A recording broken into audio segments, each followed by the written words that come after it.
When you're creating your video, you need a place to host it so you can post it in Canvas or send it out to individuals. And we recommend YouTube. A few of the reasons that we do is because YouTube has good stability. You use their disk space and their network to stream the services, but it has one key feature that's very important. That's accessibility with closed captioning. So when you upload your video, it will have automatic closed captioning, but you'll want to go in there and edit the closed captioning to refine that, capitalize words, correct any technology or specific terms that need to be corrected, and then add your punctuation. So let's take a look at how you make that happen. So here I've entered into my account. Yours might be a little bit more basic. I've put in some channel art and whatnot. But what you'll need to do is go into your video areas in the YouTube Studio. You do that by going up to your profile picture in the upper right, clicking, and then going to YouTube Studio. Once you enter this interface, you can see on the left side are some of the selections here. We want to look at the subtitles area.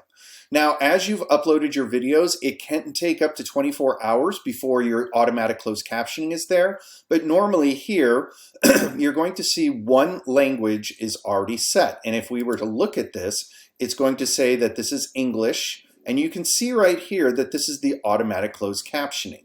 What you'll want to do at that point is to hit the duplicate and edit, and this will allow us to make a copy of the automatic captioning to make a specific record that we can publish and use that as the main closed captioning. So go ahead, click duplicate and edit. And the first thing that you come into is now the new interface actually starts with a paragraph style instead of starting with a fully synced piece. So here you would simply go in, capitalize things, do Google email, and answer is yes. And put your period in and do any of the punctuation that you need to do. So correct terms, WebEx is capitalized, you can see that here. And then you can just go ahead and assign timings. And now you can see that it's automatically timed up all that information that's in there. So if we were to go ahead and play. One of the things we're often asked is, can I get my Canvas calendar to show up in my Google Gmail calendar? And the answer is yes. So let's show you how.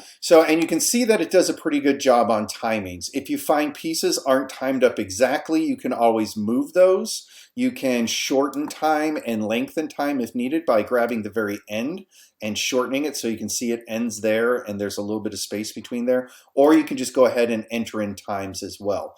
But that's it. Once you're done and you've edited the text, again, you can edit as text, go through and do all your corrections in text and then do the assigned timings, and that's the easiest way. If you're not done, you can always save as a draft, but if you are complete, you go ahead and you publish.